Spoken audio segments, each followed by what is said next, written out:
Hi, I'm Ace Galang and I'm going to discuss the performance standards of radar. So, this is the radar, and first up in the list is the X band. So, we can see the X band in here, and the X band radar system should be capable of detecting radar beacons in the relevant frequency band. The X-band radar system should be capable of detecting SARTs and radar target enhancers. It should be possible to switch off those signals processing functions, including polarization modes, which might prevent an X-band radar beacon or SARTs from being detected and displayed. The status should be indicated on the display. And next up is the S-band.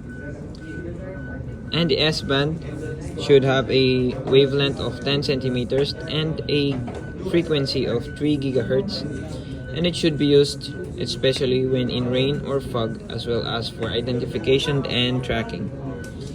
Next up in the list is the bearing and range accuracy. The radar range accuracy should be within 30 meters or 1% of the range scale in use, whichever is greater. And for bearing the accuracy should be within 1%. Detection, number 4 is detection, and the detection performance should be achieved using the smallest antenna that is supplied with the radar system. The short-range detection of targets under the various conditions should be compatible with the requirement of minimum range. Next up is the gain and its performance standard a gain control function should be provided to set the system gain or the signal threshold level.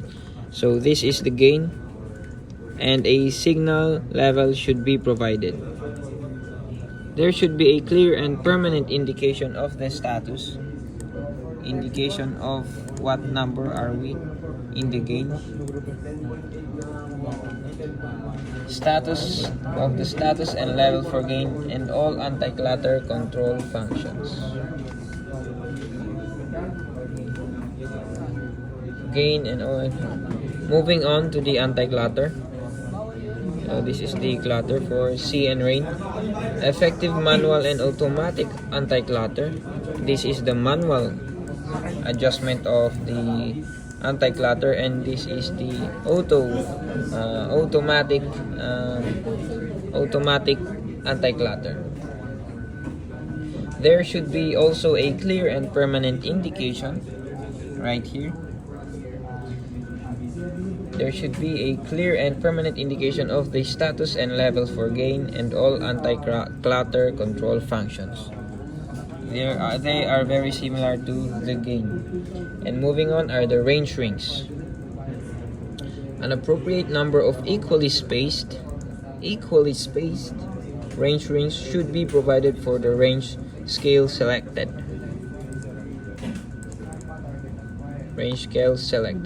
So if I select 12 miles range, and it should provide an equally spaced circles up to the 12-mile range, and if I chose 24-mile range, it should also provide a equally spaced circles.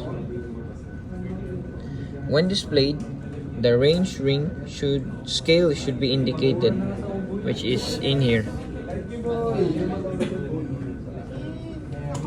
The system accuracy of fixed range rings should be within 1% of the maximum range of the scale in use, or 30 meters, whichever is greater distance. So moving up to the list is the EBL and the VRM. EBL stands for electronic bearing line, and VRM stands for virtual range marker. At least 2 variable range markers, 2 VRMs, which is the VRM1, this is the VRM2, should be provided. Each active VRM should have a numerical readout, which is the numerical readout right here. Numerical readout. And have a resolution compatible with the range scale in use.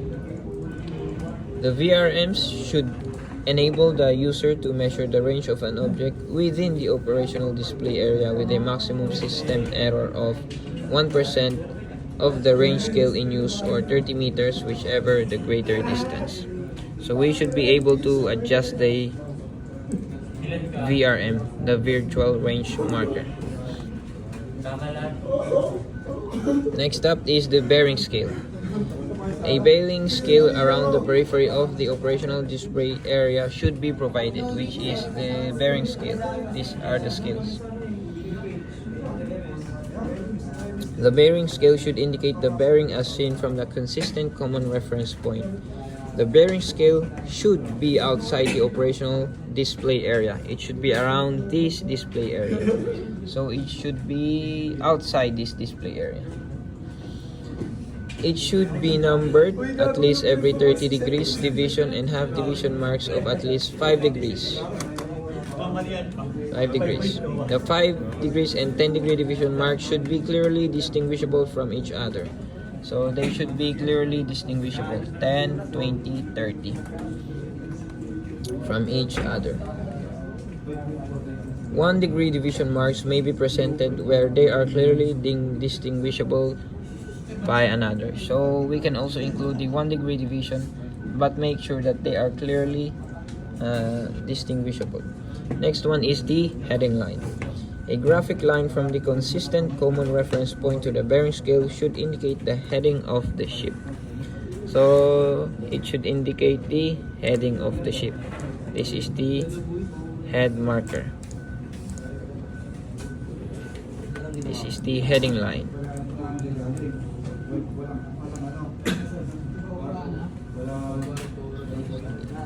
If there is more than one radar antenna, the heading skew bearing offset should be retained and automatically applied when each radar antenna is selected. So moving up next is the parallel index lines. A minimum of 4 independent parallel index lines with a means to truncate and switch off individual lines should be provided. Simple and quick means of setting the bearing and beam range of a parallel index line should be provided. The bearing and beam range of any selected should be available on demand. On demand.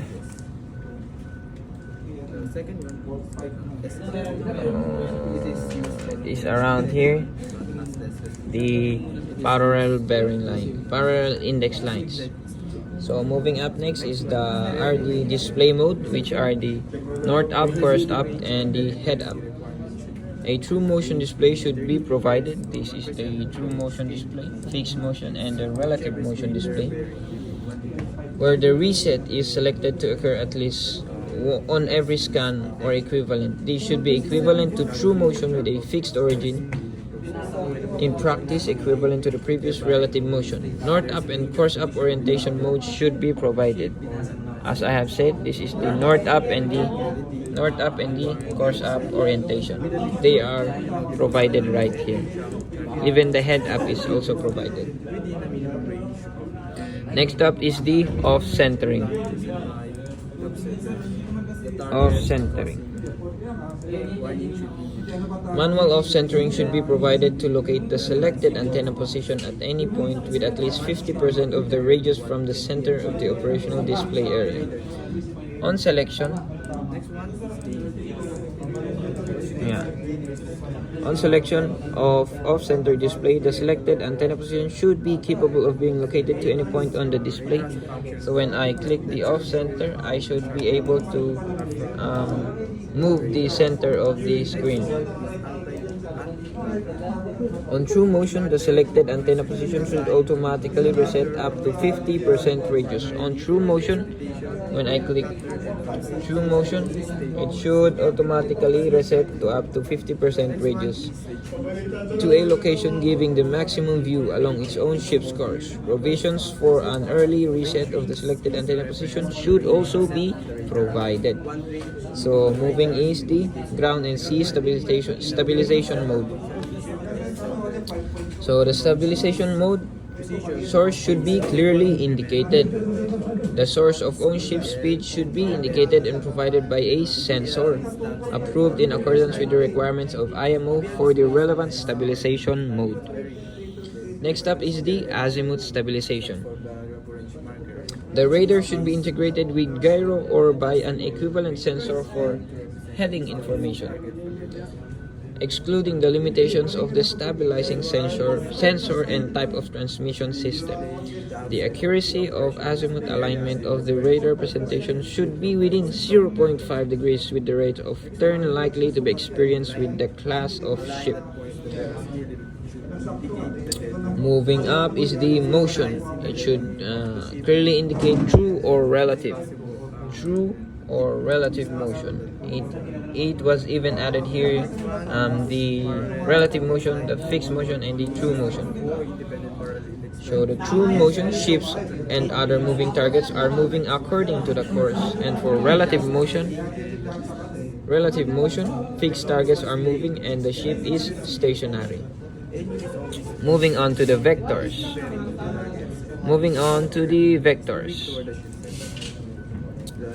True vector, own ship and other ship is moving to the true course and speed. True vector.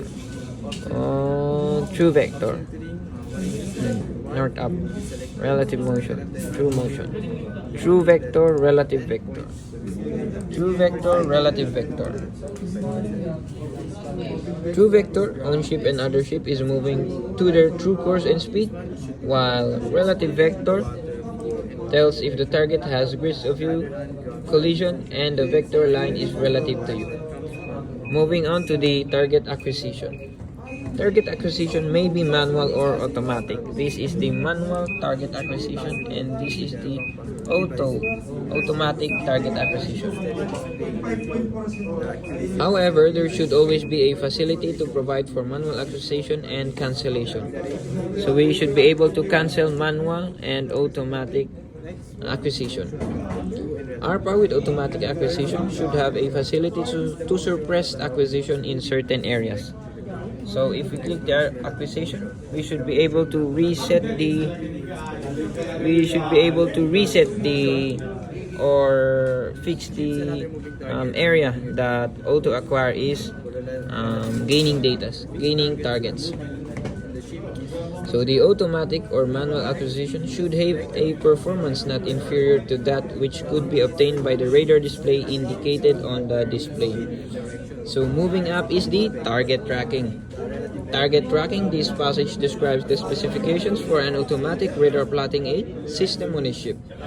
The Arpa should be able to simultaneously track, process, display, and continuously update information on at least 20 targets.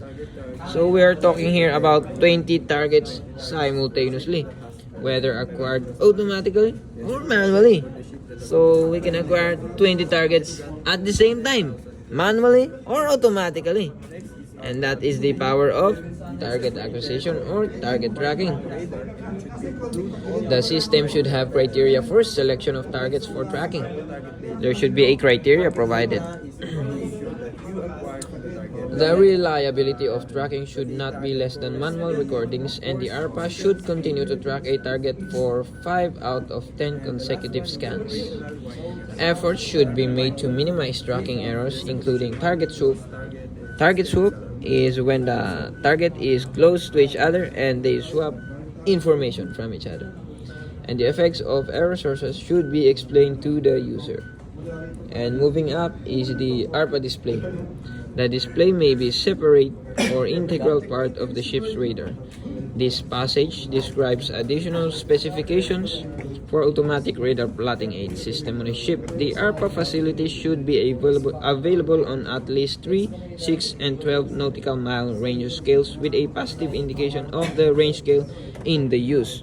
So it should have a positive indication of the scale in use. So it should be indicated in here. If we select 6 mile range, 3 mile range, there even is a 1.5 mile range, and we even have 48 mile range up to 96 mile range. The Arpa may also be provided on other range scales and should comply with these standards if provided. The Arpa should have the capability to operate with a relative motion display, true motion, and fixed motion, north up, course up, north up, course up, head up, and the operator should be able to switch between true and relative motion displays. So I should be able to switch from true motion to relative motion instantaneously. And there should be a positive indication of the display mode and the orientation in use. So it should be indicated in here that it is in true motion if the true motion display has lit off and the other functions are on the off mode, or they are not lit off. So I can distinguish whether I am in true motion or I am in other sets of motion.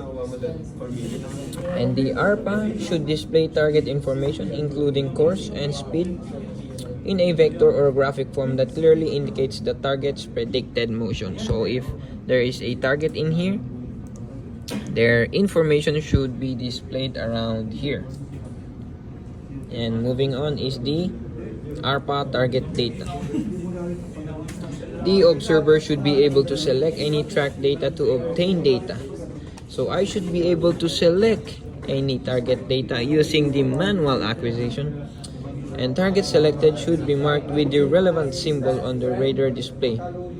If data is required for more than one target at the same time, each symbol should be separately identified. So they should be distinguishable from one another. Symbol should be separately identified, for example, with a number adjacent to the symbol. So that is for an example.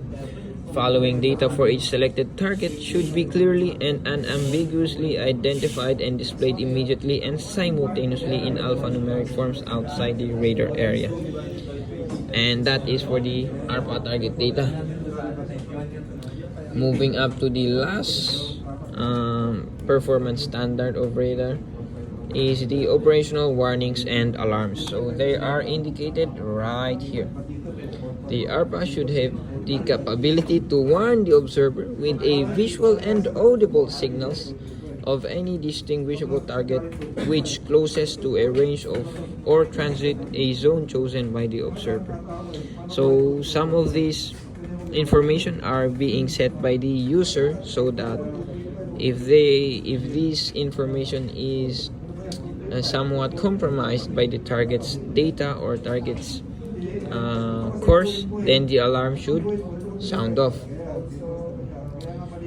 The target causing the warning should be clearly indicated with relevant symbols on the display. So it should indicate in here if we have lost the target, if there is a collision, and we have a new target on the display. The Arpa should have the capability to warn the observer with a visual and audible signal. So it should provide here the visual alarm, and the audible signal is a sound generated by the system, as the collision warning or the visual warning is also indicating. So they are simultaneously warning the user. The target causing the warning should be clearly indicated with relevant symbols, so it should be clearly indicated in here. The Arpa should clearly indicate if a track target is lost, as I have said earlier, lost target, collision warning, and a new target is acquired. And it should be possible for the observer to activate or deactivate the audible warning signal. So just to deactivate, if this visual warning is ongoing, we should have to acquire it, or in short terms, we just have to press it. If the system alarm is flashing, we just have to press it, so that we should deactivate it. And if we press it, the visual alarm and the audible alarm should be simultaneously deactivated. So those are some of the performance standards of the radar. And this has been Ace Galing, your presenter, and that's all. Thank you.